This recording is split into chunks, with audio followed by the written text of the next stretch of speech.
अस्सलामुअलैकुम class previous lecture में हमने 16 चैप्टर किया था क्लास आपकी 7 एसएसटी का द रोड टू इंडिपेंडेंस। उस चैप्टर में हमने बेसिक 7 स्टेप्स पढ़े थे जो आज़ादी की तरफ मुसलमानों ने कवर किए थे with the help of Hindus and Sikhism. उसमें हमने जो फर्स्ट वर्ल्ड वॉर 1914 से लेके जो लास्ट वन हमने 1935 इंडियन एक्ट तक पढ़ा था। तो सारी डिटेल उसमें आपको फर्स्ट वीडियो में मिली हुई। अब हमने उसकी एक्सरसाइज की तरफ जाना है। तो इसके अंदर टोटल आपके 4 क्वेश्चंस हैं, तो उनके आंसर्स और क्वेश्चंस की एक्सप्लेनेशन आपको अब इस वीडियो में मिलती है। फर्स्ट ऑफ ऑल बेटा हमारा क्वेश्चन है, what do you think were the Montague-Clement reforms not very popular. ये बेटा जो 1921 के अंदर जो रिफॉर्म्स आई थी, जो आपको कल थोड़ा सा हिंट दिया था कि मोंटेग और जो थे ये वायसराय थे सब कॉन्टिनेंट के अंदर, और क्लेमेंट जो थे ये गवर्नर जनरल थे ब्रिटिश इंडिया ने जो कब यहाँ पे मुकर्रर किया हुआ था।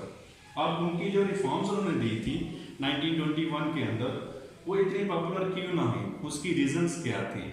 तो उसके अकॉर्डिंग बेटा आपको ये आंसर बताया गया कि उसमें क्या फेलियर आए थे, क्या जो चीज़ थी जो कायद चाहते थे उनको नहीं मिली और जो गांधी चाहते थे उनको नहीं मिली, सिखिज्म को उन्होंने किस तरह फ्रंट पे लाए थे।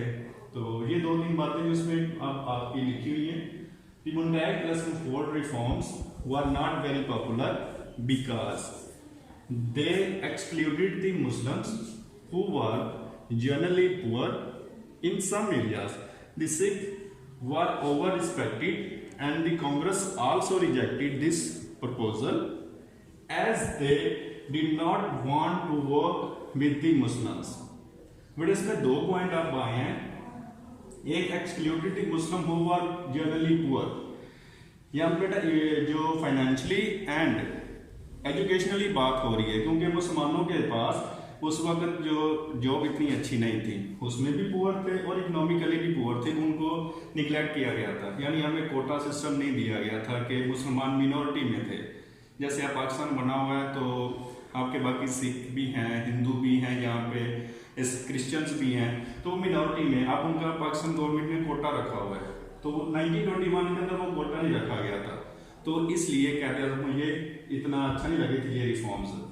सेकंड वन, यहाँ पे जो लास्ट में उसने बात की थी वर्क विद मुस्लिम, जो कांग्रेस नहीं चाहती थी, उसमें ये था कि 1921 में इन्होंने ये दिया था कि मुसलमान जो है वो अलग इलेक्शन इलेक्ट कर सकते थे, separate elections.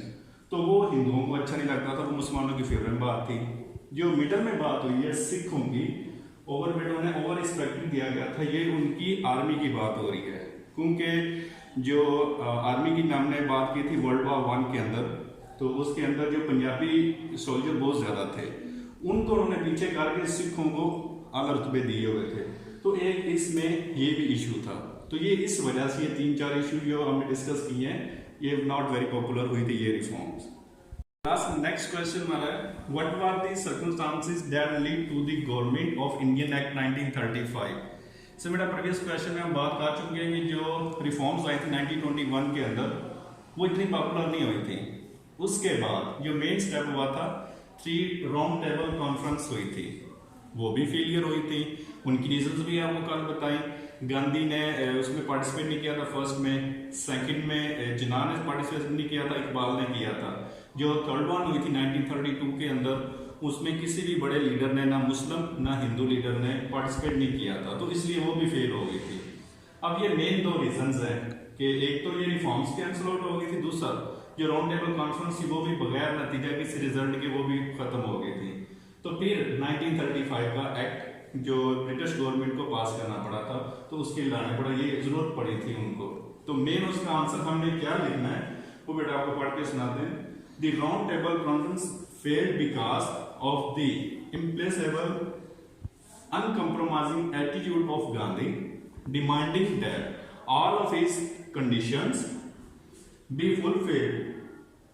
Jinnah, on the other hand, was more conciliatory and looked favorable on the what seemed a reasonable solution suggested in the communal award. Gandhi resorted to emotional tactics threatening to starve himself to death. If he did not have his way, he whipped up fantasm resulting in riots and violence all over the subcontinent. As neither side was giving way, the British government passed the Act of 1935. इसके अंदर बड़ा दो condition आपको मैंने पहले बता दी कि जो रिफॉर्म्स हुई थी वो फेल हो गई, second one round table conference ये फेल हो गई थी, थर्ड वन इसमें बात की गई कम्युनल रिवॉर्ड की। कम्युनल रिवॉर्ड बेटा ये था कि मुसलमान जो थे वो इलेक्ट सेपरेट अपनी इलेक्शंस को इलेक्ट कर सकते थे। ये कम्युनल रिवॉर्ड में बात हो चुकी थी 1932 के अंदर, लेकिन गांधी इस पे एग्री नहीं था। गांधी इसको और रिमूव करवाने के लिए ब्रिटिश गवर्नमेंट से उनको अपने हरबे सियासी हरबे अपनाता था कि वो भूख हड़ताल उसने करना स्टार्ट कर दी कि जब तक कम्युनल रिवॉर्ड को कैंसिल नहीं किया जाएगा हम भूख हड़ताल करेंगे। तो ये एक ब्लैक मेलिंग का ऑप्शन आ जाता था ब्रिटिश गवर्नमेंट को, जबकि कायदे आजम थे वो सेपरेट इलेक्शन चाहते थे। इसके पीछे बड़ा रीजन ये है कि मिनॉरिटी में थे मुसलमान, अब वो गांधी हिंदुओं के लीडर थे तो उनकी मेजोरिटी थी। अगर इलेक्शन कंबाइन होते थे तो मुसलमानों को कहीं से भी कुछ नहीं मिलना था। अगर 180 फॉर एग्जांपल सीट्स हैं तो एट मिनिमम या मैक्सिमम मुसलमानों को 25 सीट्स मिल सकती थी, बाकी सारी सीट्स जो कांग्रेस ने ले जानी थी तो मुसलमानों के पास कोई वजारत कुछ नहीं बचना था। तो इसलिए कायदे आजम जो थे वो इंसिस्ट कर रहे थे कि सेपरेट इलेक्शंस हो, और गांधी इसके अगेंस्ट से आ रहा था। तो उसके लिए उसने अपने हरबे भी अपनाए, थ्रेटिंग करता था, तो वो नीचे हम बात कर चुके हैं। नेक्स्ट क्लास जो हमारा थर्ड वन शॉर्ट क्वेश्चन है, प्रीवियस दोनों long questions, this one is short question. Was this act a solution to the problems of the subcontinent? ये बेटा जो एक्ट की बात हुई 1935 का एक्ट, उसकी बात हो रही है। तो इसका आंसर बेटा सिंपल ये है, the act did not solve the problems, in fact it intensified it. तो ये बेटा इसने मुतमिन किसी को भी नहीं किया था, ना तो गांधी इस पे एग्री हो रहा था, ना ही जिन्ना इस पे एग्री हो रहे थे, दोनों इस बात पे एग्री नहीं हो रहे थे, तो इसलिए इसने प्रॉब्लम को सॉल्व नहीं किया था। लेकिन बाय फोर्स जो ब्रिटिश गवर्नमेंट थी उसने इसको इम्प्लीमेंट कर दिया था, लेकिन इसने प्रॉब्लम्स को सॉल्व नहीं किया था। Next and last our short question is, in what ways did the 14 points stated by mister Jinnah influence the future of the Muslims of India?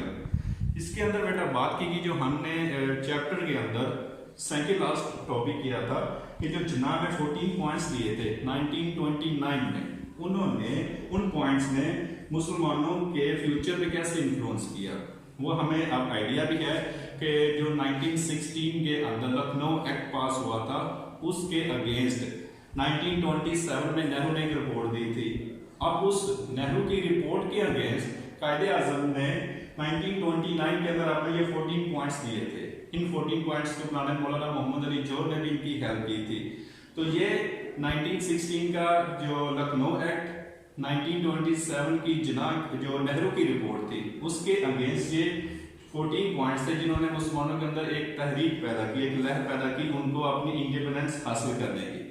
अब इस सारी बातों को हम समराइज करके किस तरह लाइन में लिखेंगे उसका ये आंसर है। Jinnah 14 points drew the Muslims' attention to their possible situation under a Congress-led government and strengthened the Muslim demand for a separate homeland, independence of the Hindus, and as well as the British. तो इसके अंदर बेटा जो 1930 के अंदर इलामा इकबाल ने खुतबा इलाहाबाद दिया था उसकी भी बात होगी, सेपरेट होमलैंड। 1935 में जो रिफॉर्म्स आए, जो एक्ट आया उसकी में जो सेपरेट इलेक्शंस की बात हुई वो भी इसमें कवर हो जाती थी। फिर आपने 14 पॉइंट में से कुछ पॉइंट उन्होंने दिए थे वो भी आपने पढ़े कि मुसलमानों के लिए क्या क्या उसमें प्रोविंसेस बनाने थे। तो उन्होंने यहाँ पर मुसलमानों की attention to their possible situation in 14 points में थी, तो इसलिए उन्होंने इतनी ज्यादा हेल्प की थी मुसलमानों को फ्यूचर के लिए। तो ये था मेरा बेटा आंसर, ये उस एक्सरसाइज के आंसर है। बाकी वर्कशीट आप लोगों के पास है, वो आपका होमवर्क है। आंसर्स आपको बता दिए हैं, वर्कशीट आप लोगों ने बुक से देख के खुद सॉल्व करनी है, जो बाद में हम चेक भी करेंगे। तो यही बेटा आपके आंसर है। अल्लाह हाफिज, स्टे होम, स्टे सेफ।